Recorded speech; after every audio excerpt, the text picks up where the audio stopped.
Olá pessoal, vocês estão no podcast do Geninho Zuliani, um podcast sobre gestão pública. E hoje eu tenho a alegria de receber aqui o Coronel Max Mena, um amigo meu de tantos anos, ex-comandante do Corpo de Bombeiros do Estado de São Paulo e secretário de Gestão e Cidade Inteligente da Prefeitura de Olímpia. Ele cuida de tantas funções, entre elas cuida do RH da Prefeitura, compras, contratos, licitação, do arquivo público, frotas, enfim, é uma eternidade aqui de serviços bem ligado à gestão. E para começar aqui, Max, eu quero te perguntar, o que é uma cidade inteligente? Poxa, Geninho, essa é uma pergunta que assim, né? A hora que você vai estudar as normas que regem isso, que tratam os indicadores que tratam a cidade inteligente, é muito legal que você percebe que cidade inteligente tem a ver com tecnologia, sim, mas tem principalmente a ver com a qualidade de vida do cidadão. O quanto que ele consegue conversar com a prefeitura, o quão fácil é o contato dele com a prefeitura para pedir um serviço. A facilidade para resolver os problemas. A facilidade para resolver o problema dele do dia a dia.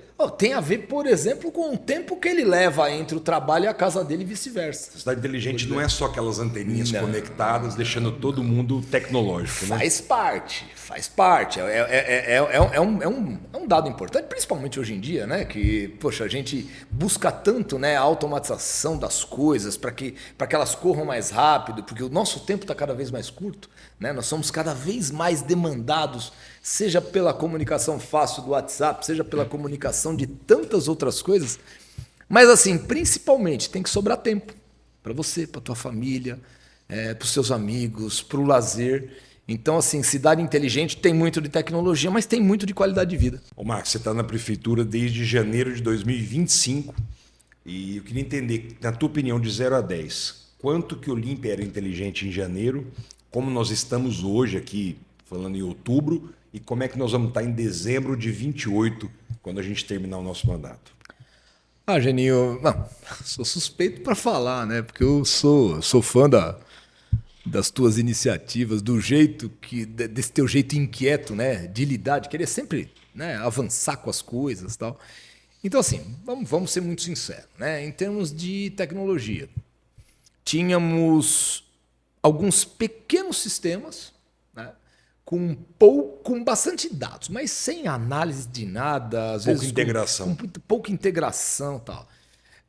Veio o Conecta Mais Olímpia, que, poxa, é um avanço assim absurdo, porque ele colocou na mão do cidadão uma ferramenta robusta. Hoje é uma ferramenta que ele mostra lá que ele precisa de uma poda né, porque ele precisa carpir lá a praça dele, perto da casa dele, que tem um buraco, então ele consegue identificar isso, que ele pode pedir uma roçada, ele pode pedir um corte de árvore, ele pode hoje fazer telemedicina.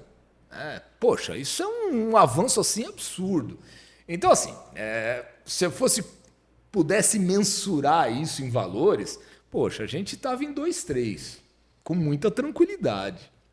Por quê? Porque nada era medido. Hoje você tem os números na sua sala. Eu falo para todo mundo assim, é igual você ter uma loja de roupa isso aí. E você anota todo dia o que você vendeu.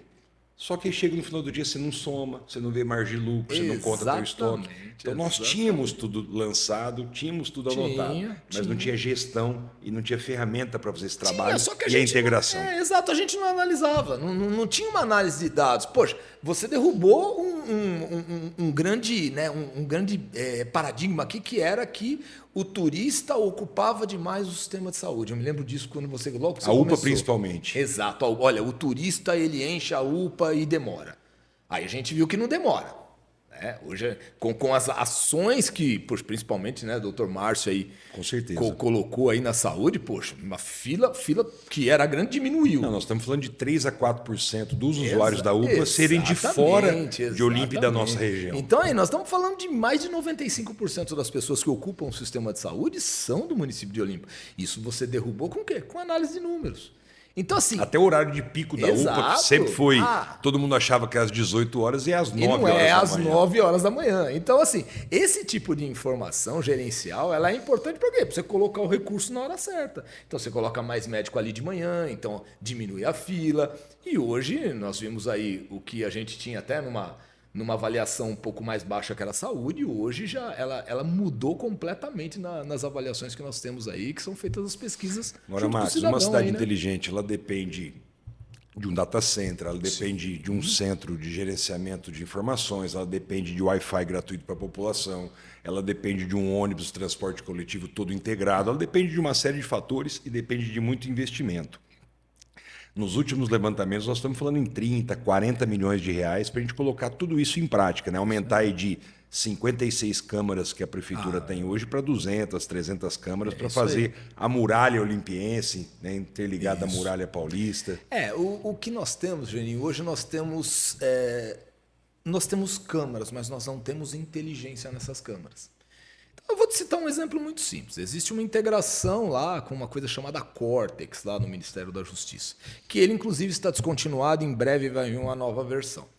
Mas com o Cortex, por exemplo, cada carro que passa nessas câmeras nossas, ele tem a leitura de placa. Eu tenho um relatório lá a cada 12 horas de quantos carros passaram naquele local. E tenho a leitura de cada uma dessas placas. Se eu tiver integração com o Cortex, eu digo de qual município é aquilo. Imaginou o que a gente pode fazer com essa informação? A gente pode saber, poxa, esse cara é turista, esse cara veio a trabalho, quantas vezes ele já veio para cá? Né? E com isso você consegue, poxa, eu tenho regiões do estado ou mesmo do entorno aqui dos outros estados que não vêm para cá. Não vem por quê? Poxa, vamos mandar o turismo até lá, para poder fazer uma campanha, para poder trazer mais turistas para a Olímpia. Com isso, são mais empregos, mais arrecadação, mais qualidade de vida para as pessoas aqui. Então, isso tudo é o quê? Integração. Então, voltamos a virar. É o caso da loja, né? Você sabe vender um monte de blusinha, mas você não somou, você não sabe qual que é seu lucro, você não sabe nada. E a gente tem um monte de placa lá, tem um relatório, mas serve para quê aquilo? Por enquanto, para nada. Quando nós integrarmos agora, e esses projetos todos já estão estruturados, nós em breve teremos isso, já para o ano que vem nós teremos a muralha eletrônica, nós teremos o reconhecimento facial, que é uma ferramenta absolutamente importante para inibir a presença de pessoas pedidas pela lei. Esses aparelhinhos nada mais são do que um distribuidor de sinal 5G, né? Wi-Fi 5, às vezes 6G. Semáforo inteligente. Semáforos inteligentes. Assim, na verdade, é o cercamento eletrônico da cidade para que a gente tenha segurança, qualidade de vida, né? Que a gente oferte ao cidadão o acesso à tecnologia Wi-Fi. Isso é importante, faz parte também daqueles indicadores de cidade inteligente. É isso aí.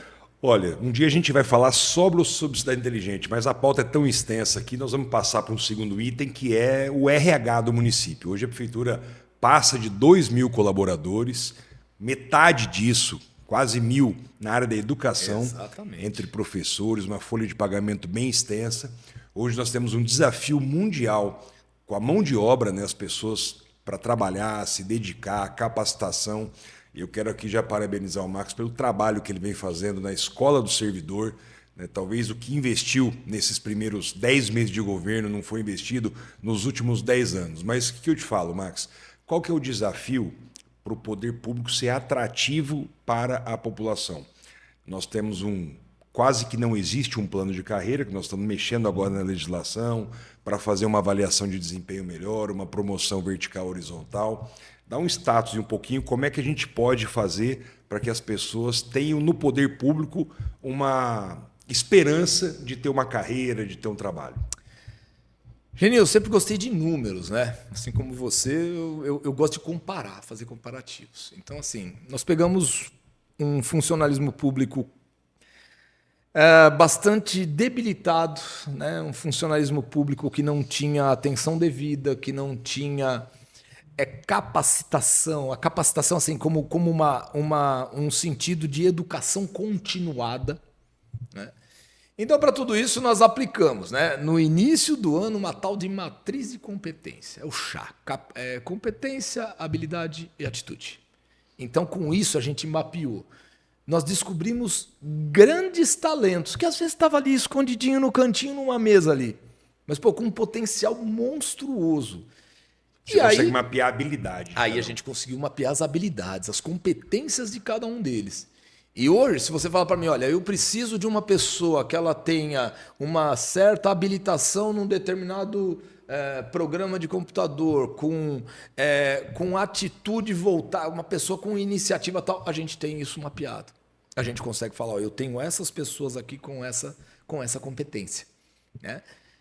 Aí, aliado a isso, veio a tua exigência que eu me lembro das suas primeiras palavras comigo. Fala, acolha o servidor. O servidor ele tem que se sentir acolhido. Então a gente trouxe o servidor desde o início do mandato com uma negociação junto ao sindicato para poder melhorar a questão salarial, que foi bastante significativa no início do ano. Nós viemos com N cursos, hoje nós estamos com mais de 12 mil horas de cursos e capacitações esse ano. Na Escola do Servidor. Na Escola do Servidor. Tá? Temos mais de 1.000 servidores já passaram por algum tipo de capacitação esse ano. Né? O método Servir que você trouxe para cá, né? Que hoje todos os diretores, chefes de setor e vários outros passaram por esse método Servir. Nós somos servidores. Né? Porque não é só capacitação técnica, é capacitação de liderança e cuidar da saúde mental. Né? A inteligência emocional. A inteligência emocional das pessoas hoje no mundo inteiro, principalmente pós-pandemia, é um tema muito relevante. E o RH, né?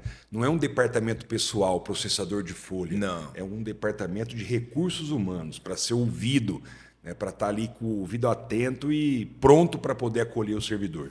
Sem dúvida. Então, assim, a diferença é monstruosa. A diferença é monstruosa. Agora, Max, falando em carreira, nós precisamos preparar uma carreira onde a pessoa presta um concurso, sabendo quanto ela vai ganhar, e tendo uma noção, pelo menos, de quanto ela vai aposentar daqui a quanto tempo. Isso é uma carreira. Né? Então, nós precisamos modificar a legislação esse ano, no começo do ano que vem, para poder trazer esse horizonte de tempo para todos. Né? Será trazido, né? A gente já debateu um papo a respeito disso, que é bem isso. O servidor, quando ele entra, ele precisa ter um horizonte, ele precisa saber, poxa, até onde ele pode chegar. Então, nós já trabalhamos bastante nisso daí, escrevemos várias carreiras, né, dentro do serviço público. E a ideia é que no ano que vem nós tenhamos, né, em lei isso, que o concurso público interno seja realizado todos os anos. Na promoção. Todos os anos na promoção. Então, vai funcionar mais ou menos assim. Ele entra aqui na base da carreira, escriturário 1, 2, 3, técnico administrativo 1, 2, 3 e as outras carreiras também, né? Mais ou menos só para citar esse exemplo. Então, nós teremos todos os anos 1/3 de vagas para o número de, citando o exemplo, escriturários 1.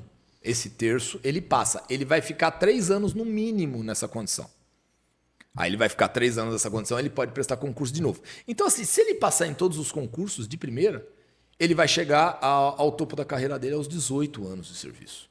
Né? Quando nós vamos ter que reestruturar a carreira. Mas nós precisamos fazer algo de imediato. Porque assim, as pessoas olham e não vem perspectiva de carreira, porque um ano tem promoção, porque chegou o geninho, então é personalista. Né? Então, isso não pode ser personalista. Tem que ser institucional. Tem que ser institucional, tem que ser de carreira. Então, isso daí, já no comecinho do ano, a gente já deve colocar essa lei na sua mão para que a gente possa tratar isso junto à Câmara. E, se Deus quiser, contando aí com o apoio dos vereadores. E o nosso papel é fazer desses 2.000 colaboradores estarem motivados todos os dias, né? Em busca de um princípio, de um propósito, acordar de manhã para saber o que ele vai fazer, seja na área da saúde, da educação. Em uma prefeitura onde tem um planejamento estratégico, sabe o que quer entregar. Isso acho que é o ponto-chave de tudo. Aliado a isso, as condições de trabalho, salário, carreira. Esse é o nosso objetivo para os próximos 4 anos. Mudando um pouquinho de assunto, um outro tema não menos relevante que também está dentro da Secretaria de Gestão são as frotas. A frota do município, hoje eu não sei exatamente quantos veículos o município tem, mas nós temos os ambulantes, a linha branca da área da saúde, nós temos os maquinários pesados de obra, nós temos os ônibus da educação, nós temos os carros do dia a dia de fiscalização. E eu queria entender um pouquinho como é que está a nossa frota, quais foram os avanços nesses primeiros 10 meses, consumo, manutenção, política de troca, explicar um pouquinho para quem quer copiar ou saber como é que está a gestão pública de Olímpia. Vamos lá, Eugênio, nós pegamos, aí vamos falar de frota leve, né? Os carros do dia a dia, da fiscalização, que leva o servidor daqui para ali e tal. A gente topou com uma frota de 153 veículos. Hoje nós estamos com 136 e nós vamos leiloar mais 6 agora no final do ano. Vamos fechar aí com 130 mas nós vamos diminuir ainda mais. E por que isso? Nós fizemos um estudo sobre o consumo de combustível, quanto que a gente gasta de combustível, coisas que normalmente o poder público não põe na conta, que é a depreciação do valor do veículo. Né? Porque quando você vai comprar, vamos arredondar, custa R$100 mil um veículo, daqui a um ano ele não custa mais 100. Esse ativo financeiro esse ativo cai. Ele cai. E isso a gente não põe na conta, mas tem que colocar. Né? Porque você vai ter que investir lá na frente de novo.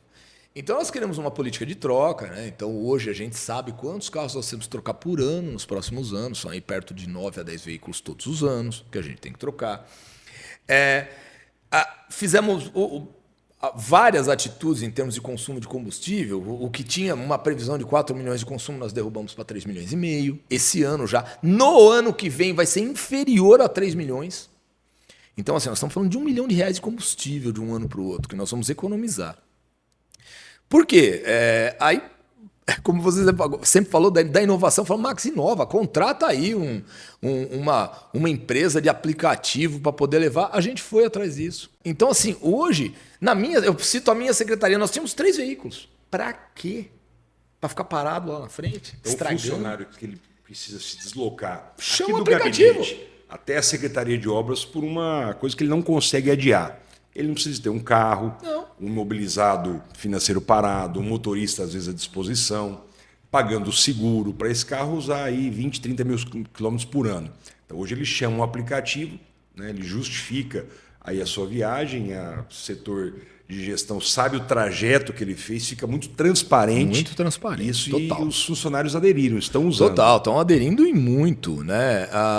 Só para citar o exemplo, nós vamos fechar agora, né, o mês de outubro, que eu vou apresentar inclusive semana que vem. Poxa, a educação ela diminuiu o consumo de combustível em mais de 40%. O consumo de combustível da Secretaria de Educação. Aliás, parabéns aí a Jéssica por aderir, né, forte a esse processo. Mas é um processo, né? Nós estamos mostrando para todos os servidores, fala, poxa, não precisa de carro, não. Vale a pena você ter o carro próprio da prefeitura quando você usa muito. Aí vale a pena.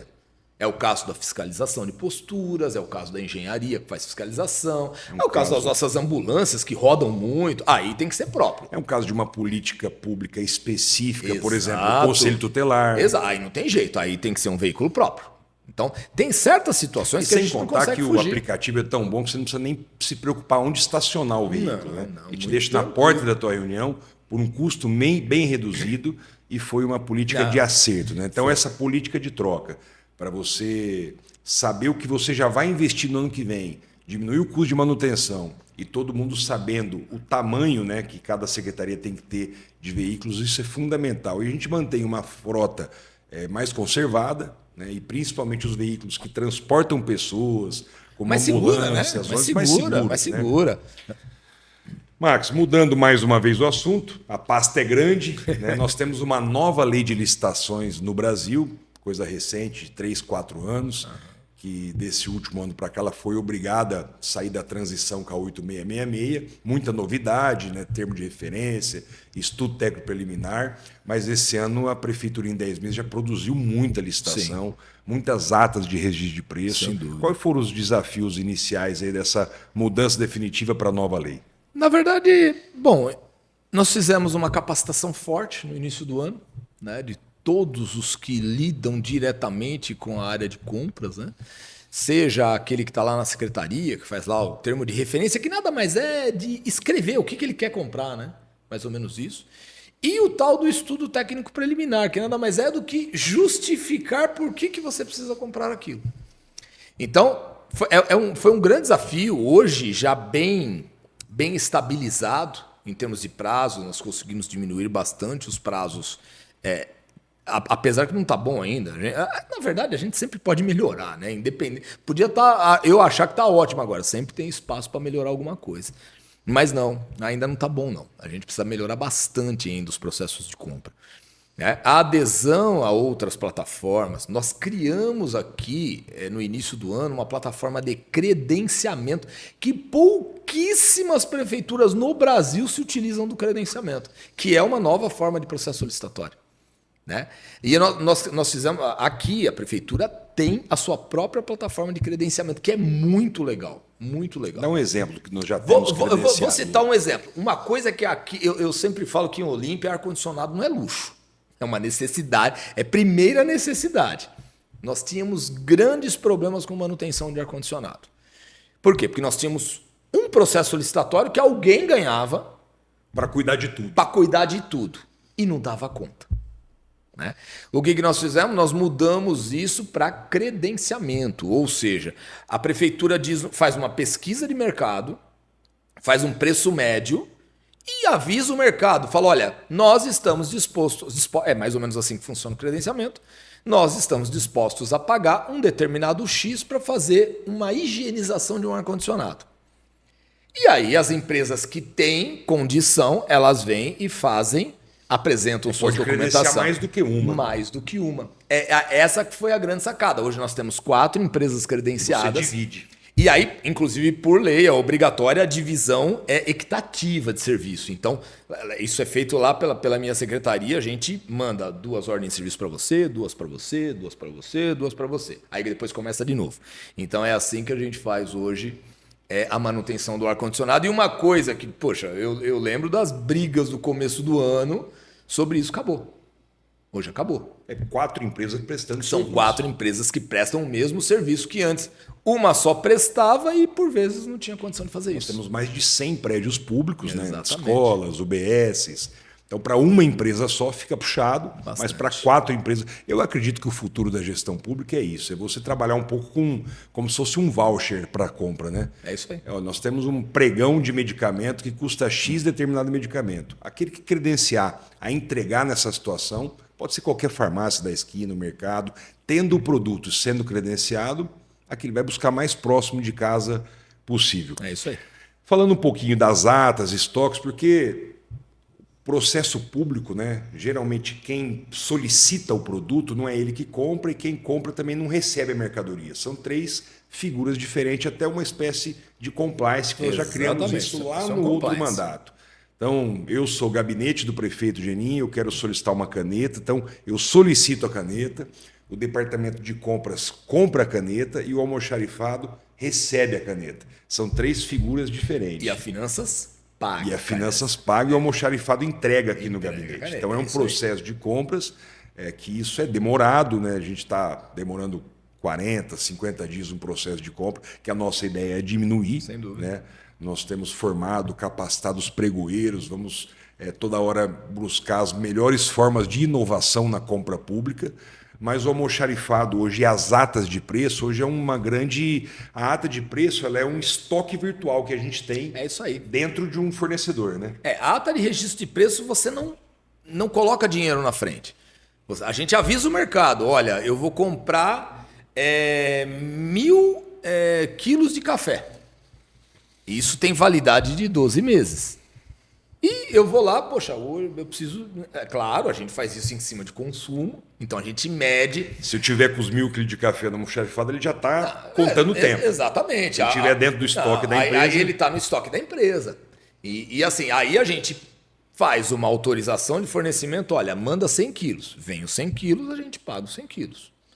Aí, aquilo lá fica um tempinho no nosso estoque, é distribuído. Na hora que a gente entende, opa, vai acabar, a gente pede mais 50 quilos, mais 100 Max, quilos. só para quem está nos ouvindo, nós somos uma população de 56 mil habitantes aproximadamente, uma cidade que não é pequena, uma cidade pequena para a média.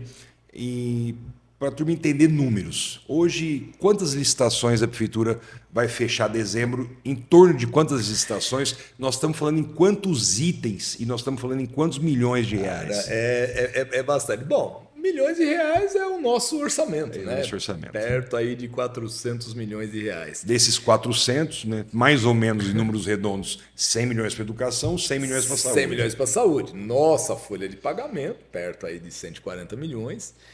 E nós temos, em termos de consumo propriamente dito, nós vamos fechar esse ano com perto de 600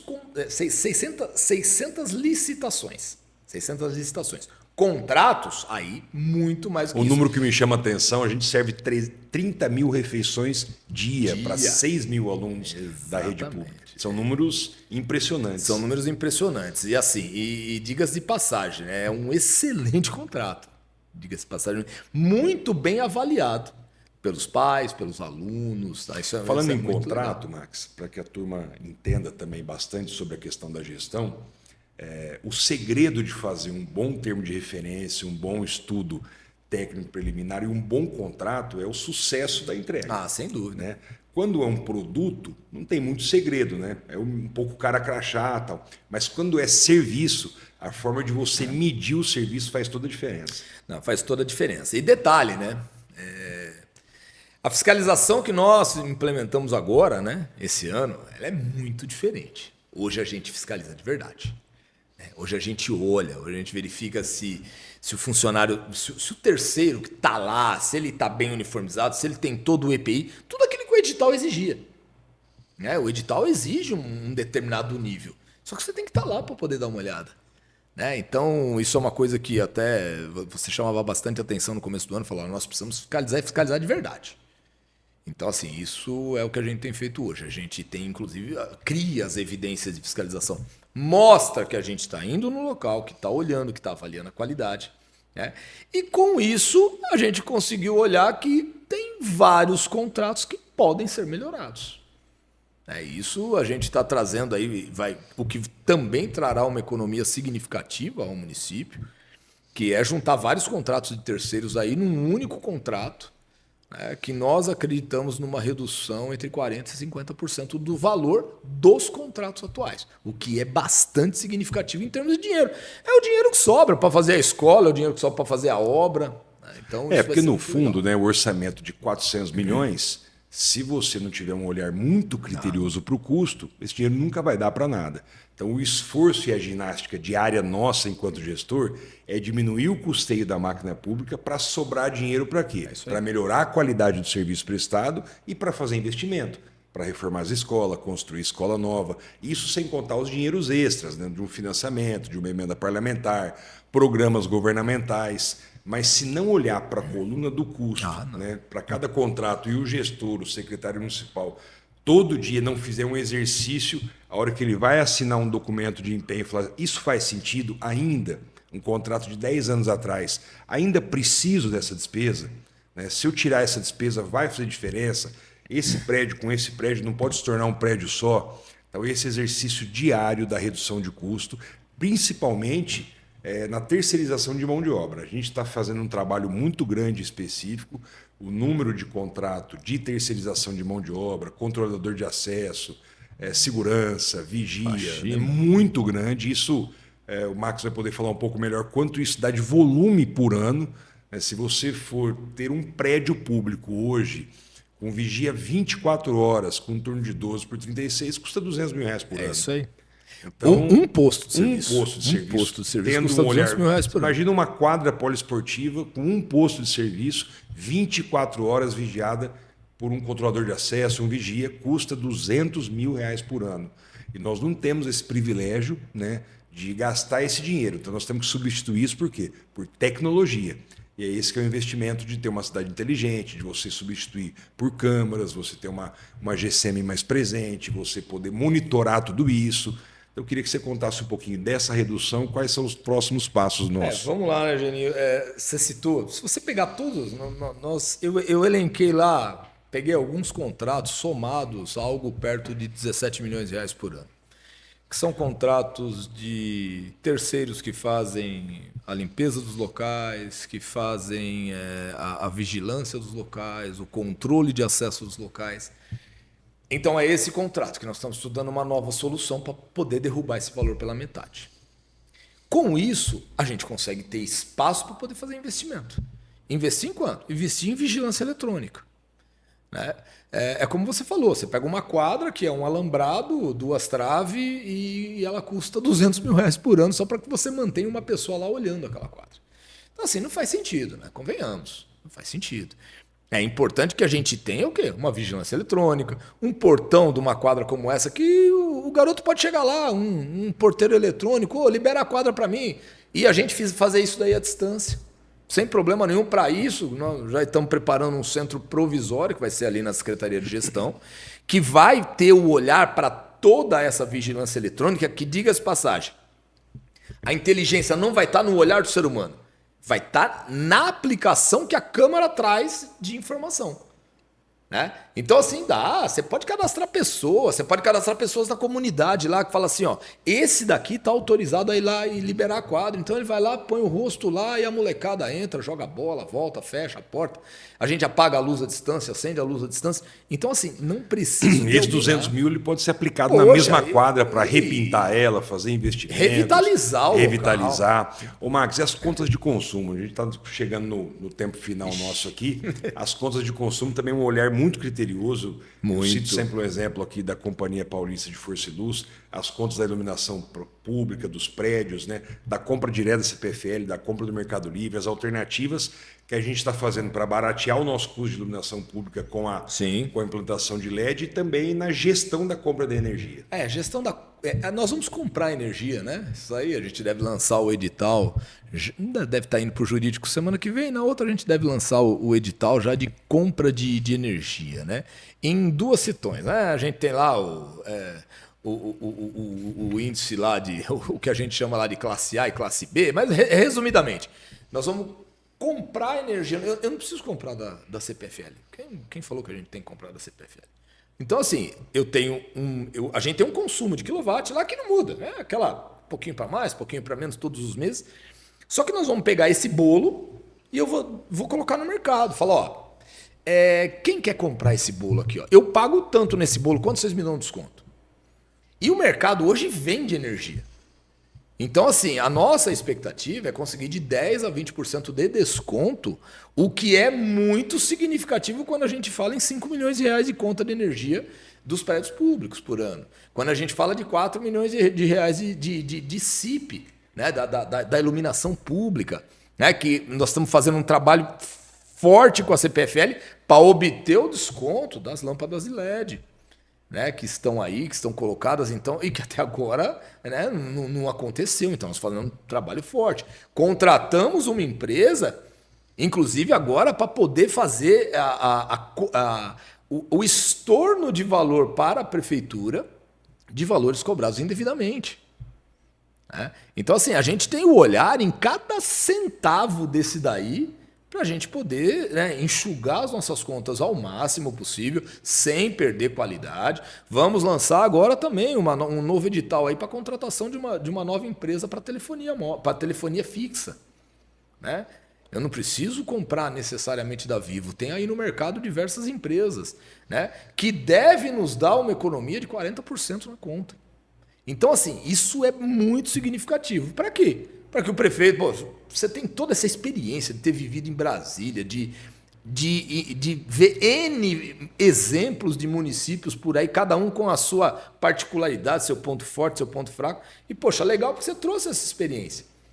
E aí a gente está tentando auxiliar para poder diminuir o custo e que você tenha manobra de orçamento para poder fazer os investimentos necessários, estruturantes, para pensar a Olímpia para 20 anos, não pensar a Olímpia para daqui a pouco. É isso aí, toda essa economia, né, para poder gastar melhor, é para sobrar dinheiro para contratar um bom plano de mobilidade, para fazer uma boa revisão do plano diretor com bons profissionais, é para contratar uma empresa idônea para fazer uma boa modelagem de uma parceria público-privada, e a gente ter condições de trazer tecnicamente os melhores para fazer aquilo para a nossa comunidade. Então eu quero finalizar esse primeiro bloco, porque daqui a alguns meses eu quero gravar uma sequência dessa conversa minha com o Max, agradecer muito ele de estar aqui hoje, disponibilizando para todos vocês. Curta o nosso canal aqui no YouTube, ativa o sininho, segue a gente. Mas para finalizar, então eu acho que cidade inteligente não é a cidade que tem mais tecnologia, mas é a cidade que usa os dados corretamente e tecnologia para dar uma vida melhor para quem mora na cidade. Max, muito obrigado. Eu que agradeço, prefeito, que é isso. Em breve temos mais novidades a vocês aí. Forte abraço.